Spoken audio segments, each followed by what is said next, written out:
So hi అండి, నేను మీ ఆర్యన్. మీరు చూస్తున్నారు Telugu trader Aryan YouTube channel. ఏంటి ఇది రెండో వీడియో పెడుతున్నాను అనుకోకండి. మార్కెట్లో చిన్న చేంజెస్ వచ్చాయి. మీకు తెలుసు మార్కెట్లో ఇప్పుడు చేంజెస్ రాగానే అప్డేట్ చేస్తుండాలి. చేయకపోతే ఎలాగ చెప్పండి. ఛానల్లో గ్రోత్ ఉండదు, అప్డేట్లు మాత్రం చేస్తుండాలి. ఏంటి అప్డేట్ అంటే జస్ట్ రీసెంట్ గానే మనం పెట్టాం సాటర్డేకి మార్కెట్ ఓపెన్ అవుతుందని. దీనికి మంచి వ్యూస్ వచ్చే మీరు బాగా చూస్తున్నారు, దీన్ని సపోర్ట్ చేస్తున్నారు. కాకపోతే ఇప్పుడు రైట్ నో మనకి సాటర్డే మార్కెట్ ఓపెన్ అవుతుంది. కాకపోతే ఎలా ఓపెన్ అవుతుంది అన్న గురించి మార్చేశారు. రండి, సాటర్డే మార్కెట్ ఎలా ఓపెన్ అవుతుందంటే చూడండి. జస్ట్ ఇప్పుడే రీసెంట్ గానే ఒక 1 మినిట్, ఒక 2 మినిట్స్, 3 మినిట్స్ బ్యాక్ న్యూస్ వచ్చింది, లేదా ఒక 10 మినిట్స్ అనుకోండి. ఏంటంటే సాటర్డే మార్నింగ్ 9 AM నుంచి 3:30 PM వరకు యాజ్ ఇట్ ఈస్ మన రోజు నార్మల్ మార్కెట్లు ఎలా రన్ అవుతాయో ఇది కూడా అలాగే రన్ అవుతుంది. దీంట్లో ఏం చేంజెస్ లేవు. సాటర్డే అంటే సెకండ్ హాఫ్, ఇందాక చెప్పినట్టు సెకండ్ హాఫ్, ఫస్ట్ హాఫ్ అవి లేవు. ఎందుకంటే అది ఆపేశారు. రేపటికి ఏదైతే మన మారుస్తున్నారో ఆ ప్రాసెస్ ని రేపంతా స్టాప్ చేశారు. ఎందుకు స్టాప్ చేశారు? సాటర్డే నార్మల్ గా ట్రేడింగ్ అవర్స్ పెట్టేశారు 9 to 3 వరకు. అది మార్చేవి అంటే ఇందాక నేను చెప్పినట్టు మన వెబ్సైట్ మారుస్తున్నారు చూసారా, అది కాదు. ఇది నార్మల్ ట్రేడింగ్ అవర్స్. అది తర్వాత ఇంకెప్పుడు పోస్ట్ పోన్ చేశారు, తర్వాత చేస్తారు. మండే మనకు ఆఫ్ ఇచ్చారు. ఎందుకు మండే ఆఫ్ ఇచ్చారు? ఇన్ ద సెన్స్ మీకు తెలుసు ఇప్పుడు అయోధ్యలో మనకి రాముల వారు వస్తున్నారు. మండే అయోధ్య రాముల వారిని స్థాపిస్తారు, అంటే వస్తారు. సో అయోధ్య దానికోసం మండే రామ మందిరం రాముల వారు వస్తున్నారు కాబట్టి మనకి జై శ్రీరామ్. సో అందరు హ్యాపీ. మొత్తం అంతా ఇంకా హాలిడే అన్నమాట. ఇంకా మండే అందరూ అంటే ఇంట్లో దీపాలు గడి పెట్టుకొని పూజ చేయమని, అంటే ఇంకొక ట్రెడిషనల్ డేగా ఇచ్చేసారు దాన్ని. యాక్చువల్గా హాలిడే కాదు, బట్ అది మరి ఇంకా వస్తుంది కాబట్టి గవర్నమెంట్ నుంచి వచ్చిన ఇష్యూ. సో సాటర్డే మండే ఏదైతే మనకు మిడ్ క్యాప్ నిఫ్టీ ఎక్స్పైరీ ఉందో మోస్ట్లీ రేపు అయిపోతుంది. Saturday as usual trading day. ఇప్పుడు నేను 2 విషయాలు చెప్తున్నా. టీమ్ మెంబర్స్ ఆల్గో పనిచేయదు. ఎందుకు ఆల్గో పనిచేయదు అంటే, ఇప్పుడు మీరు ఆల్గో టెస్ట్ లోకి వెళ్ళారు అనుకోండి. ఇప్పుడు ఆల్గో టెస్ట్ లోకి వెళ్తే మీకు ఇక్కడ సాటర్డే మనకు ఆల్గో ఉండదు. ఇప్పుడు మీరు లైవ్ డిప్లాయ్లోకి వెళ్తే మండే ట్యూస్డే అన్ని ఉంటాయి, కానీ సాటర్డే ఉండదు. ఇక Monday, Tuesday, Wednesday, Friday, Saturday లేదు. సో ఆల్గో పని చేయదు. సో రేపు మీరు మాన్యువల్ గా ట్రేడ్ చేసుకోండి, లేదు బెటర్ అంటే ఆపేసుకోండి. నేనేం ఎవరికి ఫోర్స్ చేయను, ఆపేసేయండి. పెద్ద విషయం ఏం కాదు. ఓకే, టైమింగ్స్ అయితే సేమ్ రేపు మార్నింగ్ యాస్టీస్ టైమింగ్స్. సో రేపు అనాలిసిస్ ఒక దానికి వస్తే రేపు mid cap Nifty and Fin Nifty రెండే చెప్తాను. ఎందుకంటే రేపు మిడ్ క్యాప్ ఎక్స్పైరీ అయిపోద్ది, మండే హాలిడే వస్తుంది, తర్వాత ట్యూస్డే ఫిన్ నిఫ్టీ ఎక్స్పైరీ వస్తుంది. సో రేపు మిడ్ క్యాప్ నిఫ్టీ గురించి మాట్లాడదాం. ఈ రోజు మిడ్ క్యాప్ నిఫ్టీ గురించి మాట్లాడదాం. రేపు ఎక్స్పైరీ అయిపోద్ది. అండ్ ఈ రోజు మీరు చూస్తే మిడ్ క్యాప్ నిఫ్టీలో కంప్లీట్ బయింగ్ ప్రెషర్ లోనే మార్కెట్ పైకి వెళ్ళింది. నిఫ్టీ ఒక జోన్ బౌండ్ అయిపోయింది, సెన్సెక్స్ కొద్దిగా పడుతూ జోన్ బౌండ్ అయిపోయింది, బ్యాంక్ నిఫ్టీ అయితే ఒక డౌన్ సైడ్ ఉంది. బట్ మిడ్ క్యాప్ నిఫ్టీ మాత్రం ఎక్కడ ఫాలో అవ్వలేదు. దాని స్ట్రెంత్ అది చూపిస్తుంది, బాగానే వెళ్ళింది. సో మిడ్ క్యాప్ నిఫ్టీలోకి వచ్చేసరికి, ఓపెన్ ఇంట్రెస్ట్ వచ్చేసరికి 10,700 ఒకటి రెసిస్టెన్స్. 10,700 is a resistance. బాగా గుర్తుపెట్టుకోండి. 10,700 ఈజ్ అ రెసిస్టెన్స్. ఇక్కడ ఉంది రెసిస్టెన్స్. ఓకే, ఈ లెవెల్ దగ్గర రెసిస్టెన్స్ ఉంది 10,700.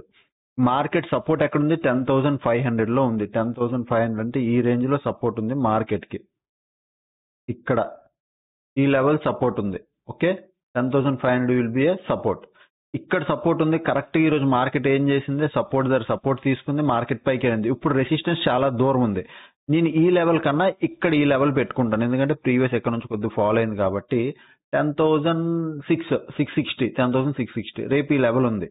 ఇప్పుడు నాకు రేపు ఇంట్రెస్టింగ్ ఏమైపోద్ది అంటే, మార్కెట్ ఓపెన్ అయినప్పుడు రేపు పొద్దున్న గ్యాప్ అప్ అయిపోతే 10,660 ఈ లెవెల్ దగ్గరగా ఓపెన్ అయింది అనుకోండి, మార్కెట్ మళ్ళీ మీరు ఒక సేమ్ సెల్ ఆఫ్ చూస్తారు.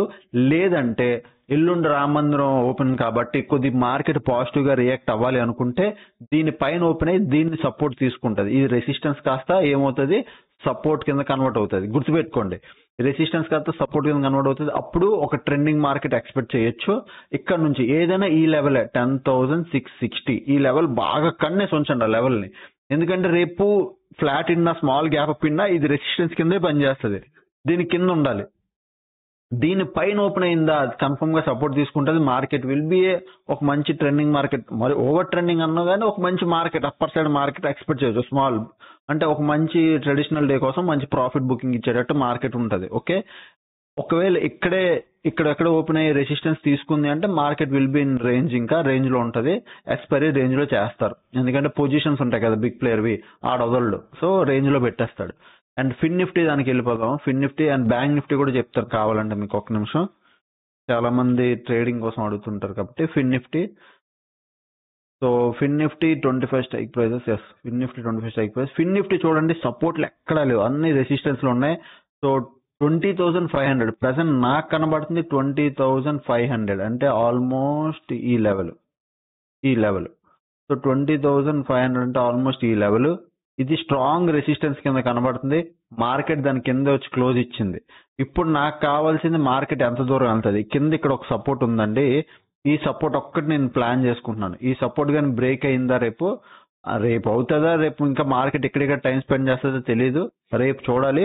బట్ నేనేమనుకుంటున్నానంటే 20,500 ఈ లెవెల్ అబ్జర్వ్ చేయండి. ఇది స్ట్రాంగ్ రెసిస్టెన్స్. కింద సపోర్ట్ ఏమో 20,200.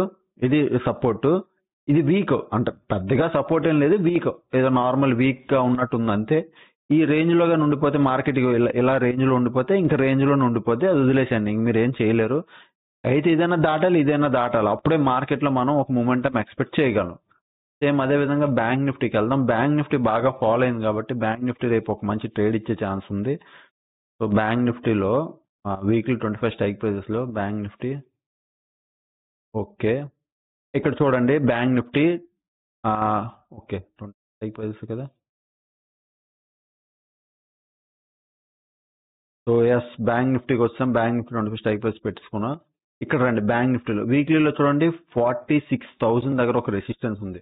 సో ఎగ్జాక్ట్ 46,000 అంటే ఈ లెవెల్ ఎగ్జాక్ట్ ఒక మంచి రెసిస్టెన్స్ అయిపోయింది. ఇప్పుడు ఏమైపోయింది, సాలిడ్ రెసిస్టెన్స్ అయిపోయింది 46,000.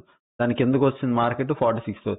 సపోర్ట్లు ఎక్కడా లేవు, వీక్లీలో కూడా ఎక్కడా లేవు. ఇంట్రాడేలో 44,500 దగ్గర ఉంది కానీ పెద్దగా అనిపించట్లేదు. నాకు ఎక్కడ అనిపిస్తుంది 45,000 రౌండ్ లెవెల్. 45,000 దగ్గర కాస్తే కాయాలి. 45,000 అంటే ఆల్మోస్ట్ ఇక్కడ ఈ లెవెల్ 45,000 అంటే ఈ రేంజ్ లో కాయాలి. బట్ అంత దూరం వద్దు. కింద ఈ జోన్ ఉంది కదా, ఈ సపోర్ట్ జోన్ నేను మార్క్ చేసుకుంటున్నాను. ఇగో ఇది అంటే ప్రీవియస్ ఇక్కడ వెళ్ళింది కాబట్టి జస్ట్ ఇలా మార్క్ చేసుకుంటున్నాను సపోర్ట్ జోన్. ఇప్పుడు నాకు దొరికినవి 2 లెవెల్స్. బాగా వినండి, నాకు బ్యాంక్ నిఫ్టీలో దొరికినవి 2 లెవెల్స్. ఎలా ప్లాన్ చేసుకుంటానంటే బ్యాంక్ నిఫ్టీ రేపు సింపుల్ లాజిక్. రేపు మార్కెట్ గ్యాప్ అప్ అయితే 46,000 పైన గాని ఓపెన్ అయితే market will take support. News పరంగా పైకి వెళ్తుంది. ఎప్పుడు నేను బై చేస్తానంటే ఈ హై బ్రేక్ అయిపోవాలి. ఈ రోజు బై 46,200 ఉంది. రేపు మొమెంటంలో ఈ హై బ్రేక్ అయిపోతే నేను వెయిట్ చేస్తాను. ఎందుకంటే ప్రీవియస్ స్టాప్ లెస్ అన్ని ఇక్కడే ఉన్నాయి. మార్కెట్ పరిగెడుతుంది. ఒక మంచి డే కాబట్టి, మంచి డే అనుకున్నట్టు పరిగెడుతుంది. ఒక్కవేళ మార్కెట్ ఏమైంది, ఫ్లాట్ ఓపెన్ అయ్యి కానీ స్మాల్ గ్యాప్ అప్ ఓపెన్ అయ్యి కానీ ఈ జోన్ లో ఉండడం ట్రేడ్ చేసిందా, ఇంకా మార్కెట్ జోన్ లో ఉంటుంది. ఇంట్రెస్ట్ చూపించలేండి పెద్దగా, అంటే స్కాల్ప్ చేసుకోగలను. ఒక్కవేళ మార్కెట్ గ్యాప్ డౌన్ ఓపెన్ అయిందా, ఈ లెవెల్ దాటి గ్యాప్ డౌన్ ఓపెన్ అయితే ఏమవుతుంది, షార్ప్ బయింగ్ వస్తుంది. 45,600 రెసిస్టెన్స్ తీసుకుంటది, మళ్ళీ పడుతుంది. అంటే ఇక షార్ప్ బయింగ్ వచ్చి ఇలా పడినట్టు. ప్రీవియస్ దాని ముందు రోజు కూడా అలాగే అయ్యింది, ఒకసారి గుర్తుందా? ఇగోండి, షార్ప్ గ్యాప్ డౌన్ ఓపెన్ అయిందా, షార్ప్ పైకి వచ్చిందా, మళ్ళీ పడిందా. అలాగే గ్యాప్ డౌన్ ఓపెన్ అయితే షార్ప్ పైకి వెళ్ళి రెసిస్టెన్స్, ఈ సపోర్ట్ కాస్త రెసిస్టెన్స్ తీసుకొని పడుతుంది. నాకు ఇంట్రెస్టింగ్ ఎప్పుడు ఉంటుంది అంటే రేపు మార్కెట్ దీనిపైన ఓపెన్ అయ్యి గ్యాప్ అప్, దీనిపైన ఓపెన్ అవ్వాలి, లేదా కొద్ది గ్యాప్ అప్ ఓపెన్ షార్ప్ దీన్ని బ్రేక్ చేస్తే ఈ లెవెల్ బ్రేక్ అయిపోయింది 46,200. ప్రీవియస్ డే హై బ్రేక్ అయిందా, ఎందుకంటే ప్రీవియస్ 2 days నుంచి ఇక్కడే తచ్చమట్లు అంటే కష్టపడుతుంది పైకి వెళ్ళడానికి. ఇక్కడి నుంచి పడింది, ఈ రోజు ఇక్కడ నుంచి పడింది. రేపు ఇది బ్రేక్ అయిపోయిందా, కొద్ది రిట్రేస్మెంట్ అయ్యేలా, కొద్ది బ్రేక్ అయ్యేలా, క్యాండిల్ స్టిక్ ఫార్మేషన్ కానీ ఓఐ కానీ ఏదైనా నాకు ఇక్కడ కన్ఫర్మ్ గా వెళ్తుందా అని చూపించిందా, ఐ విల్ మేక్ ఇక్కడ కాల్ పొజిషన్ బై చేస్తాను. ఎందుకంటే స్టాప్ లెస్ అన్ని పైన ఉంటే మార్కెట్ పైకి వెళ్ళిపోద్ది. ఓకే, ఇది నా వ్యూ, ఇది నా ప్లాన్. సో ఐ హోప్ మీకు అర్థమైంది అనుకుంటాను. నిఫ్టీ మిడ్ క్యాప్ నిఫ్టీలో 2 వైపులు పొజిషన్ ఉన్నాయి చూసండి. 2 వైపులు అంటే మార్కెట్ రేంజ్ లో కట్టారు, 2 వైపులు బౌండరీ కట్టారు. సో బ్యాంక్ నిఫ్టీ చూపిస్తాను ఆగండి ఒకసారి. బ్యాంక్ నిఫ్టీ లోడ్ అవుతుంది. బ్యాంక్ నిఫ్టీ కాల్ సైడ్ ఉన్నాయి, అంటే కొద్దిగా సెల్ ఆఫ్ ఉంది. ఫిన్ నిఫ్టీ కూడా కొద్ది కాల్ సైడ్ ఉంది, అంటే కొద్ది సెల్ ఆఫ్ ఉంది. మిడ్ క్యాప్ నిఫ్టీలో long short buildup, long unwinding, long buildup, short covering ఇవే ఉన్నాయి. అంతా గజిబిజిగా ఉంది. సో బ్యాంక్ నిఫ్టీకి వచ్చేసరికి లాంగ్ అన్వైండింగ్, షార్ట్ కవరింగ్, ఇది కూడా ఓకే, పెద్దగా బిగ్ ప్లేయర్ ఆడ రాలేదు. ఫిన్ నిఫ్టీలో కూడా okay, short covering, long, short unwinding, long అంటే ఓవరాల్ గా అన్ని వైపుల పొజిషన్స్ ఎలా ఉన్నాయంటే పైన కింద బౌండరీ పెట్టే ఉంచుకున్నారు. ఓవరాల్ గా పెద్దగా అయితే ఏం లేదు. ఓకే, సో ప్రజెంట్ ఇది టెలిగ్రామ్ గ్రూప్ లో మా టీం మెంబర్సే అప్డేట్ చేశారు. నేను చూసాను, ఆల్రెడీ అప్డేట్ చేశాను 1 minute ago. ఇంక నేను వెంటనే మీకోసం రికార్డింగ్ స్టార్ట్ చేసి పెట్టేశాను. ఎవరైనా జాయిన్ అవ్వాలంటే ఫస్ట్ కామెంట్ సెక్షన్ లో లింక్ ఉంటుంది, మీరు జాయిన్ అవ్వచ్చు. ఓకే, ఇంకా ఛానల్ ఫస్ట్ టైం వస్తే దయచేసి అయితే సబ్స్క్రైబ్ చేసుకోండి. అప్పటికి వీడియోస్ చూస్తాను, ఎంజాయ్ చేస్తున్నాను. Thanks for watching. By by.